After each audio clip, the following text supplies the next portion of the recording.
Сәлем достар, Гүлзаттың каналына қош келдіңіздер. Бүгін мен осындай ерекше печеньені рецептімен бөлісейін деп тұрмын сіздермен. Ең оңай, тез, жылдам жасалатын. Сіздер де үйден жасап көріңіздер. Менің каналыма тіркеліп, лайк басып, комментарий жазып қолдап кетуді ұмытпаңыздар. Ең бірінші ол үшін бізге міне 2 ас қасықпен қантымыз қажет, және 2 жұмыртқа, қопсытқыш қажет. 1 шай қасықпен толтырмай салатын боламыз. Және бізге манная крупа керек. Міне, ең бірінші 2 жұмыртқаны салып аламыз. 2 жұмыртқаны салып, 2 қасық ас қасықпен дайындап алған қантымызды саламыз. Және енді осыны былғап аламыз.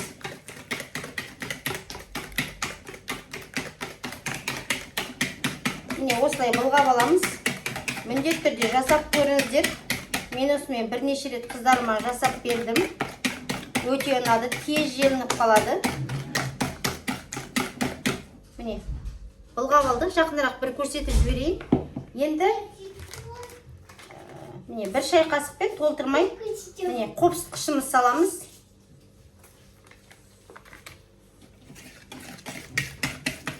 Енді оны да былғап аламыз. Енді бізге міне соңғы манная крупамыз саламыз. Мәне деп жатамыз. Міне толтырып 1 қасық. Міне толтырып ас қасықпен 2 қасық. Міне 3 қасық. Және 4 қасық. Енді былғаймыз. Осыны бір былғап аламыз.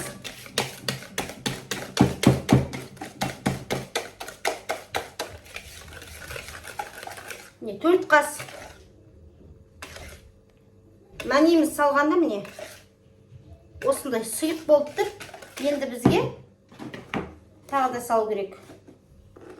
Міне 5 қасық, 6 қасық, 7 қасық. Енді былғаймыз.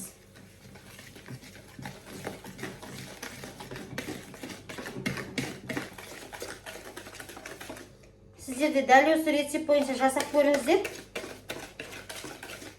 Тез, оңай жасалатын печеньеміздің рецептімен бүгін бөлісіп отырмын. Ешқандай қиын ешнәрсесі жоқ. Оңай, тез жасалады, тез піседі. Үйде балаларыңызға жасап беруге кеңес беремін. Міне 2 қасық ас қасықпен қантымызды салдық, 2 жұмыртқамызды салдық, 1 шай қасықпен толтырмай қопсытқышымызды салдық, разрыхлитель дейміз, және манная крупа 7 қасық салдық, үлкен ас қасықпен. Енді бізде міне осындай дайын болды. Енді осыны пісіру үшін біз газымыздың астын қосып қоямыз, сковородкаға пісіреміз. Қалай пісіретінін көріңіздер. Міне достар, мен газымыздың астын қосып алдым. Міне, кішкене біз сұйық майымызды құйып алдық. Енді сковородкамызға осылай аздап жағып шығамыз.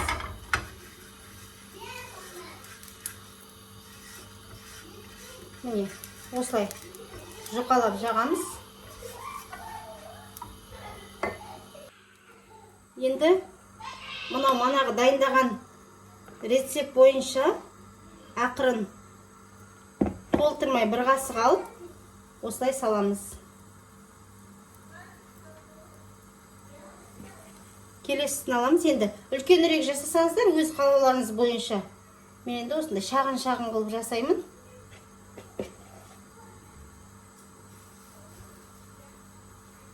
Духовкада да пісіруге болатын шығар. Енді мен осылай жасап жатырмын. Келесі жолы духовкада пісіретін болсам, басқа түрлерімен де бөлісемін.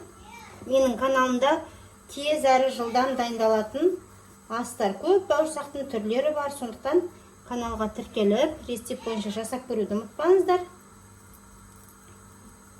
Міне, осылай ақырын салып шығамыз.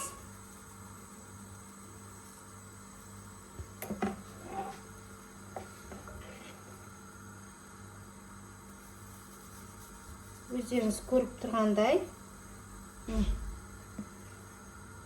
көтеріліп жатыр.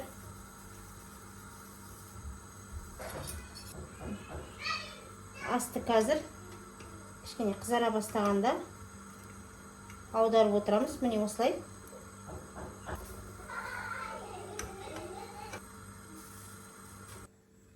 Міне достар, жақынырақ көрсетейін. Міне осылай пісіріп аласыздар.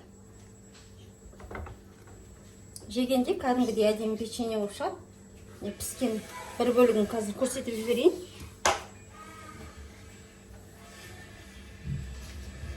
Тез жасалатын, оңай әрі дәмді осындай печеньемізді жасап болдық.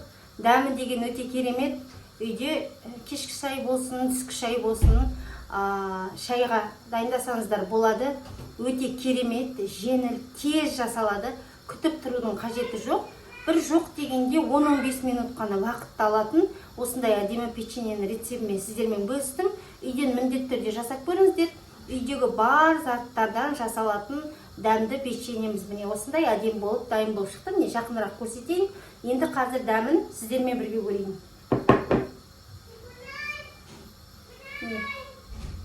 Осылай болып пісті. Міне екі жағда.